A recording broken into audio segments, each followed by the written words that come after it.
I saw Mike arriving and I was just...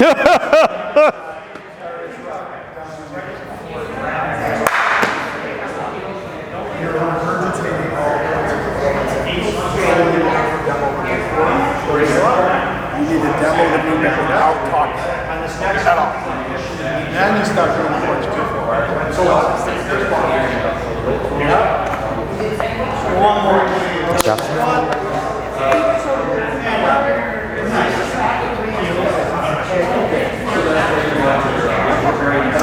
Air squat.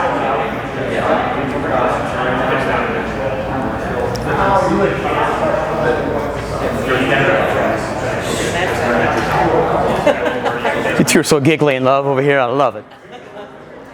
Let's call time on that. Let's change locales. Let's come on over to the whiteboard just because it's there.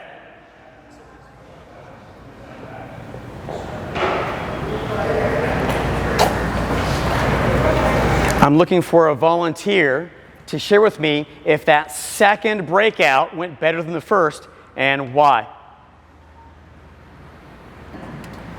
I think there was less jargon and language that the participant needed to focus on. It was just like clear, concise, actionable words. So. Can anyone else relate to that? Yep. Yeah. I need to make sure that you get immediate value out of this. That you can go to either your PT or coach a class tomorrow and be better. Have we done something to do that? And if so, what is it? Simplify it. And how did we simplify it? What else? One at a time. What else? Clear structure, setup, or steps. That's that lesson plan, because you have some detailed lesson plans, right? You have like step 1, step 2, step 3. If you've looked at the write-up for the 9 foundational movements of CrossFit, they have it all right there. This is the learning progression for the push press or the sumo deadlift high pull, and those things translate into clean, snatch, wall ball, what have you. So just look at me. This is the seeing portion. I'm going to demonstrate a flaw in the squat, and if you think you've figured out with the 9 common points of performance, you're going to look at my feet first, my knees second, my hips third, my low back fourth, and so on, right? Dance.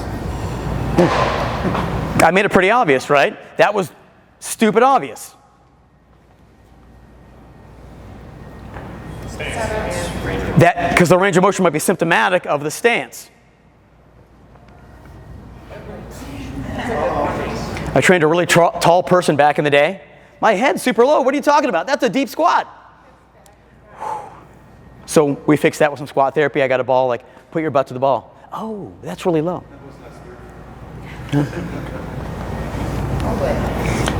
That stance is way off. He's over toes. Yeah. Right. Here's a weird one. What do we think of that? It's kind of controversial. No, I mean your knees are not climbing. Yeah, so I try to fix it because, again, I don't like that for the knee.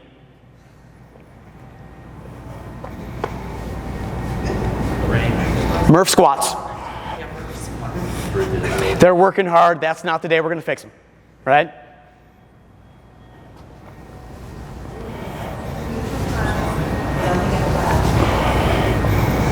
I almost pooped my pants. Feet. Where are they?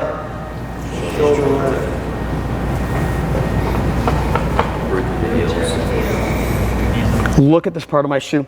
Is that rooting through the heel? Is this? Is this? Yeah, see how subtle that is?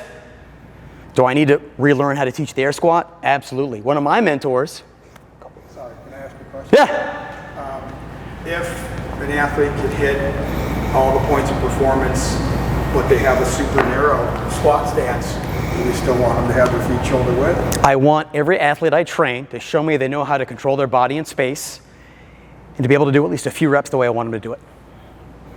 If they're reluctant to do that, we might not have the best coach-athlete rapport, Chris. Add something to that. So that's come up a lot, right? So without getting too lectury about it, what's the stimulus when the feet are closer together? What muscle group are you working? Quads? What muscle group are you working more so when your feet are in proper position as we teach it? Posterior? Right. So that's your answer, right? So if this is a certain intended stimulus, so is this. Which one are you teaching? That's when you go. Got it. Thanks. Intended stimulus. You know, Nicole Christensen hits on that in the video. If you haven't seen her teach her class, it's worth watching.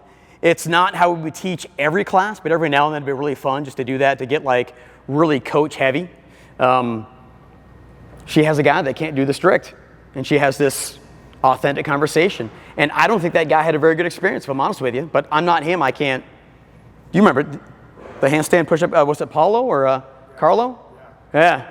He disappeared. Just disappeared out of the class.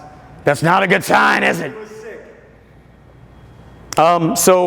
When my mentor tested with CrossFit HQ to work for them, he had to teach the air squat. He taught it about 5 minutes and he failed. And so he had his mentor teach it. He taught it for 45 minutes. And as my coach said, it just melted his face off, like Wayne did when we were talking about metabolic pathways the other day. I'm like, you know a lot about that stuff. You'll never become perfect at teaching the air squat, so I wanted to boil it down. I'm going to have you go to your sheet one more time, the one that says state the movement, down the movement. I want you to write down as many movements that use the squat as possible. You have 60 seconds. Go. As many movements that use a squat as possible in CrossFit. As many squat movements as possible. You can work as a team, I don't care. Love it, Joe!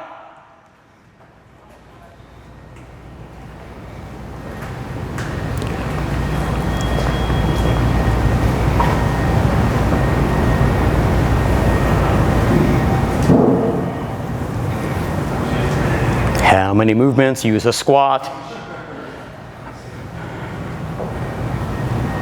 Or a squat-like pattern even.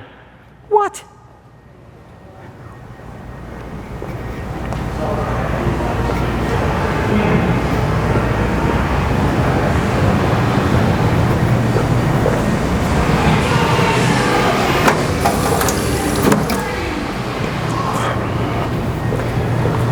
About 10 more seconds.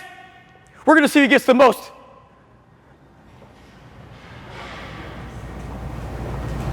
And if you're not a coach, you might get like 2. I got 1 coach with the air squat. What do we call time on that? Who has more than 10? Wayne, read us your list. Wall ball, air squat, squat, snap squat, clean, back squat, front squat, overhead squat, landing from a jump, a slam ball, a Bulgarian split squat, and a Cossack squat. Oh, look at that. All squat variations or squats. Anyone got something that's not on that list? Thruster. Yes, thruster. What else? Pistols. Oh, the Papa squat, the pistol. Come on. What else? Yeah. Pistol. Deck squat. Deck squat.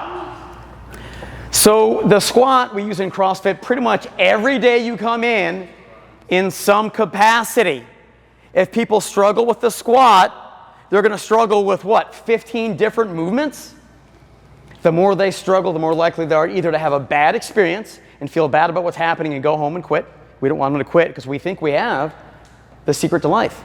Or they're going to get hurt and we're going to lose the trust. Weird thing. I can count on one hand over the last 4 years how many of my clients I've hurt. I hurt 2 on Wednesday, the same day. Like, what did I do? So I went back and looked at the lesson plan again and again and again. And I'm just boiling it down to I didn't eat Lucky Charms that day. Thoughts, questions, comments concerning anything we've done so far? I need to do a quick bathroom break, and then I need a volunteer, just one, if they want to lead a class on the air squat. It'll be about 2 to 3 minutes of them in the hot seat.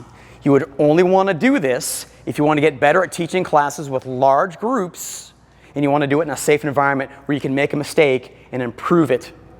Take 2 minutes to pee-pee and poo-poo. If it's poo-poo, maybe 5 minutes, and then we'll come back and we'll let someone volunteer.